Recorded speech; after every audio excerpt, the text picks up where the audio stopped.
Welcome back to another episode of The Two Alphas Talk. This time we want to talk to you, and something's been really bugging us, is that everybody nowadays wants to be an instructor. It's like they're coming out of the woodwork. I mean, they're sitting at home eating potato chips, watching cartoon Fred Flintstone show, and the next thing you know, they jump up and they say, okay, I can do that, make some money at it, and make a living, and start teaching some of the people my skill set, even though their skill set may not be up to par to be an instructor.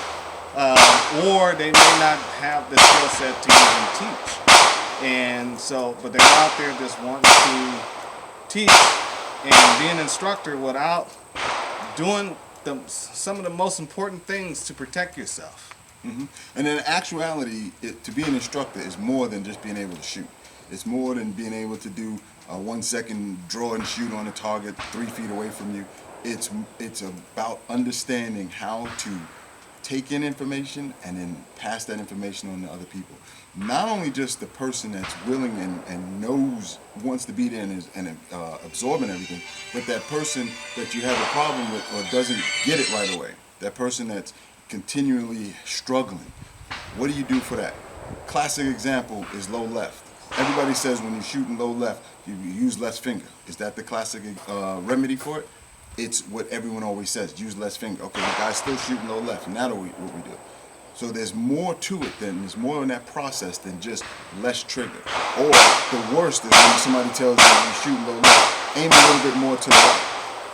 That's not how you can solve that problem.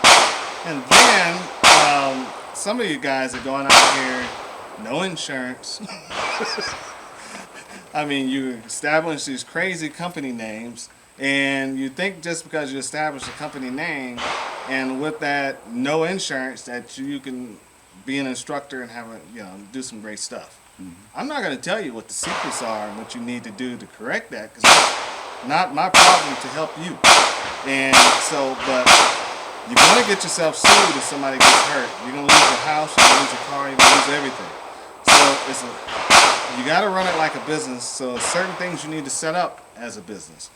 Not just come out, I'm an instructor, I'm going to teach this and that and the other and try to make a killing. You're not going to become rich being an instructor. It's not going to happen. You'll make a living if you do it right, but you're not going to become rich.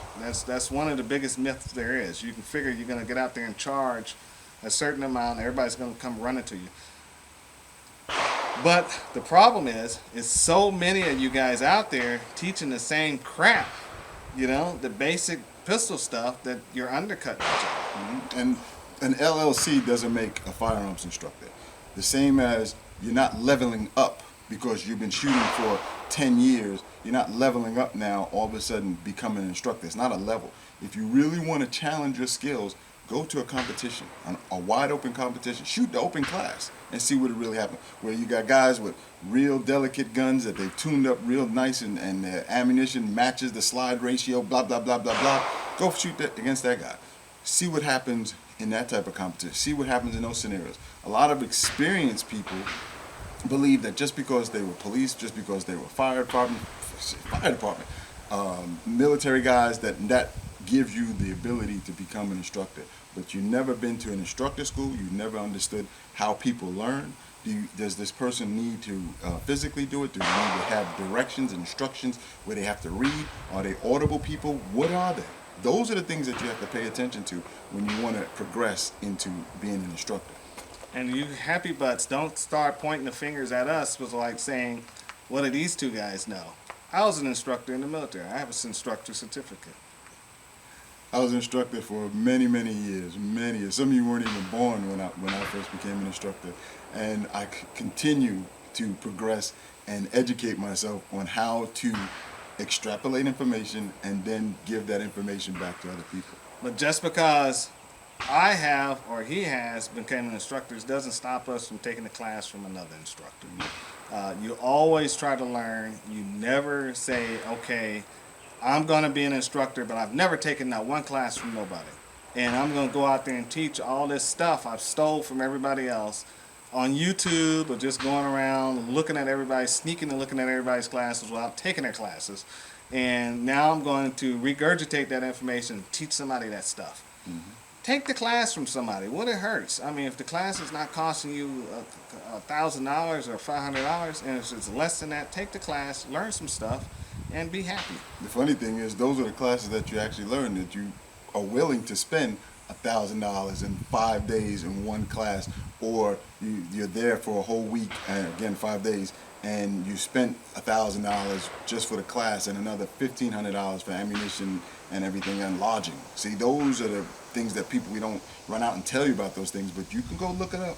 You want to ask me, you can DM me, you can send me the information, and I'll send you links to those schools that I attended that cost a grip, as we say. And there's some very good learning from those classes, and the instructors are top notch. They really are top notch, and you will learn some stuff. And don't let all this, your attitude, color, race, anything has to do with that get in the problem with what your learning is, because you never stop learning. And if you stop yourself from learning because of certain beliefs or whatever, Demographics. don't do what you're doing.